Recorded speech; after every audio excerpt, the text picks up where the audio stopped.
എല്ലാവർക്കും നമസ്കാരം. I don't stop when I am tired. I only stop when I am done. It's me Lindo. Welcome back to trading milestone. തമ്നയില് കണ്ടില്ലേ ഒരു അനുഭവക്കുറിപ്പെന്നല്ലേ? എൻ്റെ അനുഭവം അല്ല കേട്ടോ, ഒരു ഫ്രണ്ടിൻ്റെ അനുഭവമാണ് ഞാനിപ്പോൾ ഇന്ന് നിങ്ങളുമായിട്ട് ഷെയർ ചെയ്യാനായിട്ട് ആഗ്രഹിക്കുന്നത്. അപ്പോൾ ആ ഒരു കോളിൽ വന്നൊരു കാര്യമാണ് പറയുന്നത്. അപ്പോൾ ആ ഒരു കാര്യം എന്താ പറയുന്നതെന്ന് വെച്ചാൽ, ഇത് നമ്മളിൽ പലർക്കും അനുഭവം വന്നിട്ടുള്ള കാര്യമായിരിക്കും. എവിടെ ഓവർകം ചെയ്യണം എന്നറിയാതെ നമ്മൾ പതറിയിരിക്കുന്ന ഒരു സിറ്റുവേഷൻ ആയിരിക്കാം. ട്രേഡിങ് അല്ലെങ്കിൽ ഏതൊരു ബിസിനസ്സിലായാലും. ഇവിടെ ഇപ്പോൾ പറയാൻ പോകുന്നത് എൻ്റെ ഒരു ഫ്രണ്ടാണ് വിളിച്ചത്, ട്രേഡറാണ്. അതായത് വേറൊരു ബിസിനസ്സിൻ്റെ കൂട്ടത്തിൽ ട്രേഡിങ് ഹാൻഡിൽ ചെയ്തുകൊണ്ട് പോയിക്കൊണ്ടിരുന്ന ഒരു വ്യക്തിയായിരുന്നു. അപ്പോൾ എന്താ സംഭവിച്ചതെന്ന് ചോദിച്ചാൽ, ജീവിതത്തിൻ്റെ ഒരു പ്രത്യേക ഒരു ഘട്ടം വന്നപ്പോൾ ആളുടെ ബിസിനസ്സിൽ ഭയങ്കര ഒരു ഡൗൺ ആയി. ബിസിനസ്സിലൊരു തകർച്ച വന്നപ്പോൾ സ്വാഭാവികമായിട്ടും സൈഡായിട്ട് കൊണ്ടുകൊണ്ടിരുന്ന ആ ഒരു ട്രേഡിങ് ആ കൂടെ തന്നെ അതിൽ ലോസ് വരാനായിട്ട് തുടങ്ങി. അതായത് ഇത്രയേ ഉള്ളൂ. എന്നോട് പറഞ്ഞത് എങ്ങനെയാണ്, ഒരു ബിസിനസ്സിൻ്റെ കൂട്ടത്തിലാണ് ട്രേഡിങ് പഠിച്ചു, അതുപോലെ തന്നെ ട്രേഡിങ് ചെയ്യാൻ തുടങ്ങി. അപ്പം അങ്ങനെ വന്ന് ബിസിനസ്സിൻ്റെ ഒരു സീസണബിൾ ബിസിനസ് ആയിരുന്നു. ഒരു പ്രത്യേക സീസൺ വന്നപ്പോൾ ആ ബിസിനസ്സിൽ വളരെ ഇടിവ് വരികയും ആ ബിസിനസ് ഓൾമോസ്റ്റ് തകരുകയും ചെയ്തു. അപ്പോൾ ആ ഒരു സിറ്റുവേഷനിൽ ഈ ട്രേഡിങ് വഴി ഒരു ലാഭം ഉണ്ടാക്കാം, അല്ലെങ്കിൽ ട്രേഡിങ്ങിലൂടെ മുമ്പോട്ട് പോകാം എന്ന് ഒരു ധാരണ ഉണ്ടായിരുന്നു. പക്ഷേ എന്താ സംഭവിച്ചത്? പോകെ ട്രേഡിങ്ങിൽ ഇൻവെസ്റ്റ് ചെയ്ത പൈസ നമുക്ക് ലോസ് ആവുകയും അതോടൊപ്പം തന്നെ ട്രേഡിങ്ങിൽ ഇൻവെസ്റ്റ് ചെയ്ത എമൗണ്ട് നഷ്ടം വരികയും ക്യാപിറ്റൽ അടക്കം നഷ്ടപ്പെടുകയും ഈ ഒരു പ്രൊഫഷനോട് വെറുപ്പ് തോന്നുകയും ചെയ്ത ഒരു രീതി. ഇവിടെ എന്താ സത്യത്തിൽ സംഭവിച്ചത് ഒന്ന് ആലോചിച്ച് നോക്കൂ. അതായത് ഒരു ബിസിനസ് ചെയ്തുകൊണ്ടിരുന്ന ഒരു വ്യക്തി ആ ഒരു ബിസിനസ്സിൽ നിന്നാവാം എമൗണ്ട് എടുത്തിട്ട് ട്രേഡിങ് ചെയ്യാനായിട്ട് തുടങ്ങിയത്, അല്ലേ?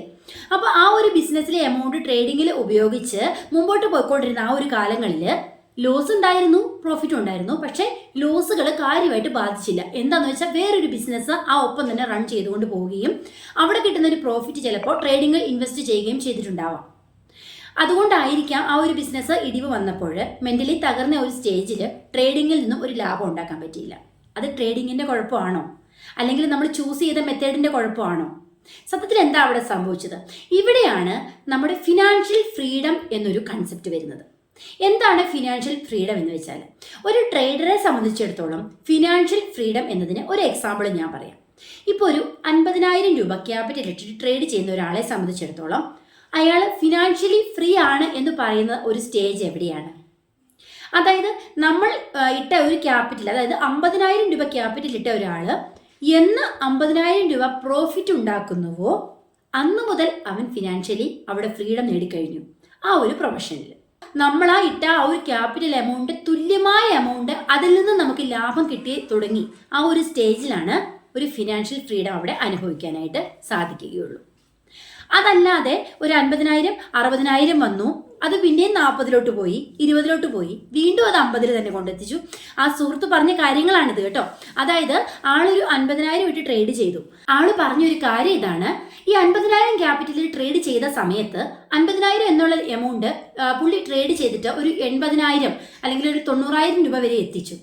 പിന്നെ എന്താ സംഭവിക്കുന്നത്? വീണ്ടും അത് കുറഞ്ഞു പോകുന്നു. അതായത് 70 ആകുന്നു, 60 ആകുന്നു. അങ്ങനെ ആ ഒരു പ്രോഫിറ്റ് വന്ന് ഒരു ക്യാപിറ്റൽ എമൗണ്ട് 20,000 മാറി.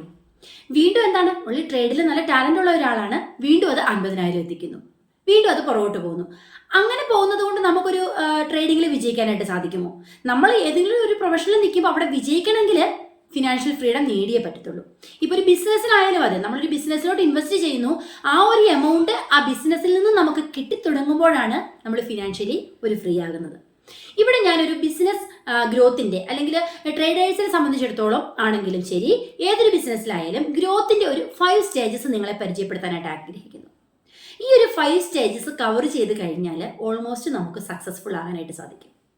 ഒന്നാമത്തെ ഒരു സ്റ്റേജാണ് പൈനിയർ സ്റ്റേജ് എന്ന് പറയും. അതായത് സ്റ്റാർട്ടിംഗ് സ്റ്റേജ്. ഒരു സ്റ്റാർട്ടപ്പ് ബിസിനസ്സുകളെല്ലാം, സ്റ്റാർട്ടപ്പിൽ മുഴുവൻ ഇപ്പം ഒരുപാട് ഫെയിൽഡ് ആകുന്ന ആളുകളെ നമ്മൾ കാണുന്നുണ്ടല്ലേ. അവർക്കൊക്കെ സംഭവിക്കുന്ന ഒരു പ്രോബ്ലംസ് ആണ് ഞാനിവിടെ പറയാനായിട്ട് പോകുന്നത്. ഈ പൈനിയർ സ്റ്റേജ് എന്ന് വെച്ചാൽ നമ്മളൊരു ചെടി നടുന്ന ഒരു സ്റ്റേജ്.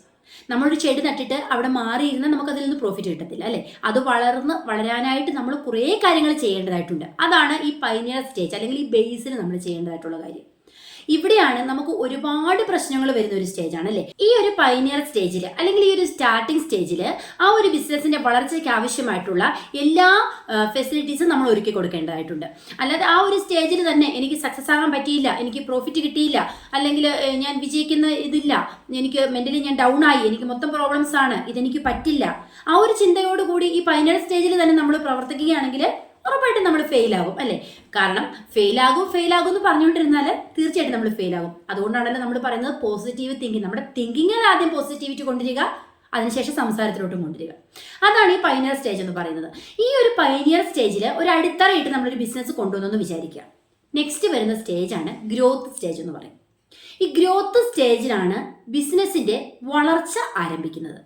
നമ്മൾ പൈനിയർ സ്റ്റേജിൽ നമ്മൾ ബിസിനസ് ഒരു ചെടി നട്ടതുപോലെ തന്നെ ഒരു ബിസിനസ് സ്റ്റാർട്ട് ചെയ്തു. ഇനി ഈ ഗ്രോത്ത് സ്റ്റേജിൽ എന്താ സംഭവിക്കുന്നത്? അവിടെയാണ് ബിസിനസിന്റെ വളർച്ച ആരംഭിക്കുന്നത്. ഒരു ബിസിനസിനെ സംബന്ധിച്ചിടത്തോളം അത് വളർന്നു തുടങ്ങി, കസ്റ്റമേഴ്സ് നമ്മളെ തിരിച്ചറിയുന്നു, അല്ലെങ്കിൽ നമ്മളെ അക്സെപ്റ്റ് ചെയ്യുന്ന ഒരു ഘട്ടം, കസ്റ്റമേഴ്സ് നമ്മളെ അക്സെപ്റ്റ് ചെയ്യുന്ന ഒരു ഘട്ടം, ക്ലയൻസ് നമ്മളെ അംഗീകരിച്ച് തുടങ്ങുന്ന ഒരു ഘട്ടമാണ് ഗ്രോത്ത് സ്റ്റേജ് എന്ന് പറയുന്നത്. ഇപ്പം ഏറ്റവും ചെറിയൊരു യൂട്യൂബിന്റെ കാര്യം പറഞ്ഞാൽ തന്നെ, യൂട്യൂബ് നമ്മൾ സെൽഫായിട്ട് ചെയ്യുന്ന ഒരു കാര്യമാണല്ലോ. നമ്മൾ അതിന്റെ ഒരു പൈനിയർ സ്റ്റേജിൽ ഒരു ബേസ് കഴിഞ്ഞാൽ നെക്സ്റ്റ് നമ്മളെ കാണുന്ന ആളുകൾ നമ്മളെ അക്സെപ്റ്റ് ചെയ്യുന്ന ഒരു സ്റ്റേജ് വരണം അല്ലേ. അതാണ് ഈ ഗ്രോത്ത് സ്റ്റേജ് എന്ന് പറയുന്നത്. ആ ഒരു സ്റ്റേജ് നമ്മൾ കടന്നു കിട്ടണം. അവിടെ നമുക്കൊരു ചെറിയൊരു കോമ്പറ്റീഷൻ വരുന്നുണ്ട്. അപ്പം നമ്മുടെ അതേ ലെവലിൽ തന്നെ വർക്ക് ചെയ്യുന്ന നമ്മുടെ അതേ ഫീൽഡിൽ തന്നെ ഒരുപാട് പേര് കാണും, പല ഐഡിയാസ് കാണും. ഇതിൽ നിന്നെല്ലാം നമ്മൾ വെറൈറ്റി ആയിട്ട് ചിന്തിച്ച് മുമ്പോട്ട് പോയി വേണം ഈ ഒരു ഗ്രോത്ത് സ്റ്റേജിൽ നമ്മൾ വളരാനായിട്ട്. അപ്പോൾ ഈ ഗ്രോത്ത് സ്റ്റേജ് എന്ന് പറഞ്ഞാൽ നമ്മുടെ ഫസ്റ്റ് സ്റ്റേജിനേക്കാളും കുറച്ചുകൂടെ മുകളിലാണ് അല്ലേ. കാരണം എല്ലാവരും നമ്മളെ അക്സെപ്റ്റ് ചെയ്യാനായിട്ട് തുടങ്ങി, നമുക്ക് കുറേ ക്ലയൻസിനെയൊക്കെ കിട്ടി, ആ ഒരു ലെവൽ വരുന്നു. ട്രേഡിങ്ങിലോട്ടും ഇത് തന്നെയാണ് കേട്ടോ. ട്രേഡിങ്ങിൽ നമ്മൾ സ്റ്റാർട്ട് ചെയ്തു. എങ്ങനെ അവിടെ വരുന്നത്? ഫസ്റ്റിൽ നമ്മളൊരു ക്യാപിറ്റൽ എമൗണ്ട്, ചെറിയൊരു എമൗണ്ട് ഇൻവെസ്റ്റ് ചെയ്തു, ജസ്റ്റ് നമ്മൾ സ്റ്റാർട്ട് ചെയ്തു. ചെറിയൊരു ക്യാപിറ്റലിൽ വേണം എപ്പോഴും ട്രേഡിങ് തുടങ്ങാനായിട്ട്. അതിനുശേഷം ഓരോ ഡേ ബൈ ഡേ നമ്മൾ പ്രോഫിറ്റ് എടുക്കുന്നു. അങ്ങനെ വന്ന് ഒരു ഗ്രോത്ത് സ്റ്റേജിലേക്ക് എത്തുന്നു. ഇവിടെ ട്രേഡിങ്ങിനെ സംബന്ധിച്ചിടത്തോളം ക്ലയൻസ് നമ്മളെ അറിയുകയല്ല, നമ്മൾ നമ്മളെ മനസ്സിലാക്കുക, നമ്മുടെ വീക്ക്നെസ് സ്ട്രെങ്ത് മനസ്സിലാക്കി നമ്മുടെ സ്ട്രാറ്റജീസ് ഡെവലപ്പ് ചെയ്ത് അതിൽ നിന്നും ഏണിങ്സ് ഉണ്ടാക്കാനായിട്ട് ശ്രമിക്കുക. അതാണ് ട്രേഡിങ്ങിനെ സംബന്ധിച്ചിടത്തോളം പറഞ്ഞാൽ. അടുത്തതായിട്ട് വരുന്നതാണ് മച്യൂരിറ്റി സ്റ്റേജ് എന്ന് പറഞ്ഞാൽ. ഈ മച്യൂരിറ്റി സ്റ്റേജ് എന്ന് വെച്ചാൽ നമ്മൾ ഓൾമോസ്റ്റ് സെറ്റായി. ഒരു ബിസിനസ്സിലായാലും ശരി, ട്രേഡിങ്ങിലായാലും ഈ ഒരു മച്യൂരിറ്റി സ്റ്റേജ് വന്നു കഴിഞ്ഞാൽ നമ്മളവിടെ റെഡി ആയിട്ടുണ്ട്. കാരണം നമ്മൾ പൈനിയർ സ്റ്റേജ് കഴിഞ്ഞു, ഗ്രോത്ത് സ്റ്റേജ് കഴിഞ്ഞു, നമ്മൾ ബേസ് ഇട്ടു, അതിനുശേഷം ക്ലയൻസ് ഒക്കെ നമ്മളെ അപ്രൂവ് ചെയ്യുന്നൊരു രീതി വന്നു, നമ്മളെ അംഗീകരിക്കുന്ന ഒരു സ്റ്റേജ് വന്നു. അതിനുശേഷമുള്ളതാണ് മച്യൂരിറ്റി. നമ്മളൊരു മച്യൂറായി നമുക്ക് ആ ഒരു ഫീൽഡിൽ അങ്ങനെ നിലനിന്ന് പോകാനായിട്ട് സാധിക്കും. പക്ഷേ അവിടെ കൊണ്ട് തീർന്നില്ല. ഒരു മച്യൂരിറ്റി സ്റ്റേജ് വരുന്ന ഒരു ബിസിനസ്സിനെ സംബന്ധിച്ചിടത്തോളം അവർ ആ ബിസിനസ്സിൽ കംപ്ലീറ്റഡ് ആണെന്ന് പറയാൻ പറ്റില്ല. എന്നും അവർക്ക് ആ ഒരു ബിസിനസ് റൺ ചെയ്ത് പോകുമെന്ന് പറയാൻ പറ്റില്ല. ട്രേഡിങ്ങിലാണെങ്കിലും അതെ, നമ്മളൊരു മച്യൂരിറ്റി സ്റ്റേജ് വരുന്നത് എപ്പോഴാണ്? ഒരു ഫിനാൻഷ്യലി നമുക്കൊരു ഫ്രീഡം വന്നു. ഓക്കെ, ഫിനാൻഷ്യൽ ഫ്രീഡം വന്നു. അപ്പോൾ എനിക്ക് എല്ലാ ദിവസവും ഒരു പ്രോഫിറ്റ് ഏൺ ചെയ്യാൻ ഞാൻ സാധിക്കുന്നുണ്ട്, പല രീതികളിൽ എനിക്ക് ഇൻവെസ്റ്റ് ചെയ്യാനായിട്ട് സാധിക്കുന്നുണ്ട്. അതൊക്കെയാണ് ട്രേഡിങ്ങിൻ്റെ മച്യൂരിറ്റി സ്റ്റേജ് എന്ന് പറയുന്നത്. ഈ മച്യൂരിറ്റി സ്റ്റേജിൽ അത്യാവശ്യം നമ്മളൊരു സെറ്റായി. പക്ഷേ ഇനിയുള്ള 2 സ്റ്റേജുകളാണ് വളരെ ഇമ്പോർട്ടൻ്റ്. ആ 2 സ്റ്റേജുകൾ ശ്രദ്ധിച്ചില്ല എങ്കിൽ ഈ മച്യൂരിറ്റി സ്റ്റേജിൽ വന്ന ഒരു വ്യക്തിയാണെങ്കിലും അവർക്ക് ഡൗൺ ആകാനുള്ള ചാൻസ് ഉണ്ട്. അവിടെയും ഫെയിൽ ആകാനുള്ള ഒരു ചാൻസ് നമ്മളെ കാത്തിരിക്കുന്നുണ്ട്. അതാണ് ഇനി പറയുന്ന 2 പ്രധാനപ്പെട്ട സ്റ്റേജുകൾ. അതിലൊന്നാണ് ഡിക്ലൈനിങ് സ്റ്റേജ്. അതിന് നേരെ ഓപ്പോസിറ്റ് നിൽക്കുന്നതാണ് റീഇൻവെൻഷൻ സ്റ്റേജ്. ഈ ഡിക്ലൈനിങ് സ്റ്റേജ് എന്ന് വെച്ചാൽ എന്താണ്? ഈ മച്വറായ ഒരു ബിസിനസ്സുകാരെ സംബന്ധിച്ചിടത്തോളം അവിടെ ഡിക്ലൈനിങ് സ്റ്റേജ് എപ്പോഴാണ് വരുന്നത്? അതായത് ഇപ്പോൾ ഒരു ഫീൽഡിലായാലും ശരി, ട്രേഡിലായാലും ശരി, പുതിയ ടെക്നോളജീസ് ആണ്. നമുക്കറിയാം നമ്മുടെ ലോകം നിരന്തരം ഡെവലപ്മെന്റ് നടന്നുകൊണ്ടിരിക്കുന്നു. എല്ലാ ദിവസവും ചേഞ്ച് ആയിക്കൊണ്ടിരിക്കുകയാണ് അല്ലേ. പുതിയ പുതിയ ടെക്നോളജീസ് വരുന്നു. അപ്പം അങ്ങനെ വരുമ്പോൾ ആ ഒരു ഡിക്ലൈനിങ് സ്റ്റേജിലോട്ട് നമ്മൾ പോകുന്ന എപ്പോഴാണ്? ന്യൂ ടെക്നോളജീസ് അപ്ലൈ ചെയ്യാതിരിക്കുന്ന ഘട്ടങ്ങളിൽ, അതായത് കാലത്തിനൊത്ത് സഞ്ചരിക്കാതെ വരുന്ന ഘട്ടങ്ങളിലാണ് ഡിക്ലൈനിങ് സ്റ്റേജ് വരുന്നത്.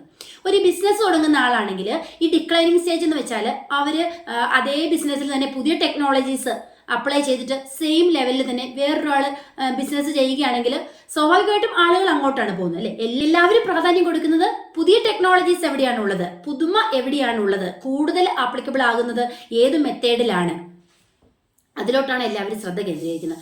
അതുകൊണ്ട് തന്നെ ഈ ഡിക്ലൈനിങ് സ്റ്റേജിനെ മറികടന്ന് അവിടെ റീഇൻവെൻഷൻ സ്റ്റേജിലേക്ക് നമ്മൾ മാറുക. അങ്ങനെയാണെങ്കിൽ ഈ ഒരു മച്യൂരിറ്റി സ്റ്റേജിൽ നമുക്ക് കുറേ നാൾ നിലനിന്ന് പോകാനായിട്ട് സാധിക്കും. ട്രേഡിങ്ങിൽ എങ്ങനെയാണ് ഇത് പറയുന്നത്?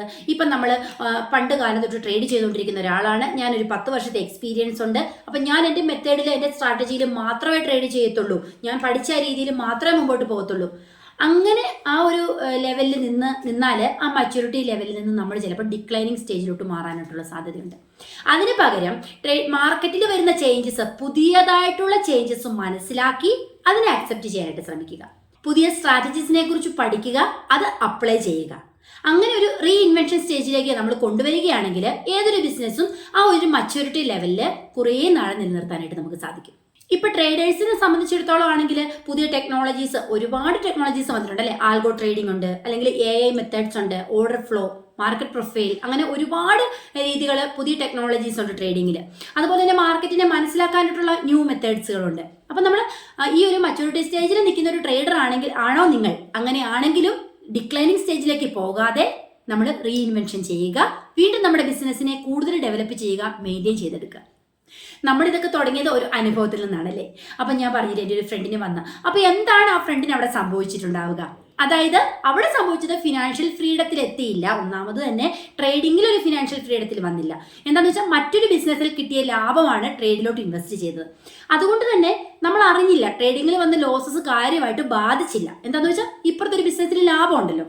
പക്ഷേ ഏതൊരു ബിസിനസ് ചെയ്താലും അതിൻ്റെ ലാഭം നമ്മൾ അവിടെ തന്നെ കണക്ക് കൂട്ടണം, എല്ലാം കൂടെ നമുക്ക് മിക്സ് ചെയ്യാനായിട്ട് പാടില്ല. അപ്പം ആ വ്യക്തി ചെയ്തത് എന്താണെന്ന് വെച്ചാൽ, ചെയ്യേണ്ടിയിരുന്നത് എന്താണെന്ന് വെച്ചാൽ ട്രേഡിങ്ങിൻ്റെ ലാഭവും നഷ്ടവും അത് അവിടെ കണക്ക് കൂട്ടി വെക്കണം. എന്നിട്ട് എന്തൊക്കെ മെത്തേഡ് അപ്ലൈ ചെയ്തിട്ട് ട്രേഡിങ്ങിൽ സക്സസ് ആകാൻ നോക്കുക. ആ കൂടെ റൺ ചെയ്യുന്ന മറ്റ് ബിസിനസ്സുകൾ അത് ആ ലെവലിലോട്ട് കൊണ്ടുപോകുക, രണ്ടും കൂടെ മിക്സ് ചെയ്യാതെ. അപ്പോൾ ട്രേഡിങ്ങിൽ എന്താ ഞാൻ പറഞ്ഞത് ഇത്രേ ഉള്ളൂ, വീണ്ടും തുടങ്ങുക. നമ്മളിപ്പം ഒരു പരാജയപ്പെട്ടു എന്ന് കരുതിയിട്ട് നമുക്ക് ഒളിച്ചോടേണ്ട കാര്യമില്ല. കാരണം നമുക്ക് കഴിവുണ്ട്, ബിക്കോസ് നമ്മൾ തെളിയിച്ചവരാണല്ലേ. പലപ്പോഴും ഓരോ കാര്യങ്ങളും നമുക്ക് കഴിവുണ്ട്. പലപ്പോഴും ലേസിനെസ് കാരണം നമുക്കത് പുറത്തെടുക്കാനായിട്ട് സാധിക്കുന്നില്ല. നമ്മൾ ചെയ്തു നോക്കൂ, തോൽക്കാം, പല പ്രാവശ്യം തോൽക്കാം, 10 അല്ല 50 തവണ തോൽക്കാം. പക്ഷെ ഒരു ദിവസം നമ്മൾ വിജയിക്കും. എന്താണെന്ന് വെച്ചാൽ കൃത്യമായിട്ടുള്ള പ്ലാനിങ്ങോട് കൂടി നമ്മൾ പോകാൻ നോക്കുക. അപ്പോൾ ഏതൊരു പ്രൊഫഷനിലും നമുക്ക് വിജയിക്കാനായിട്ട് സാധിക്കും.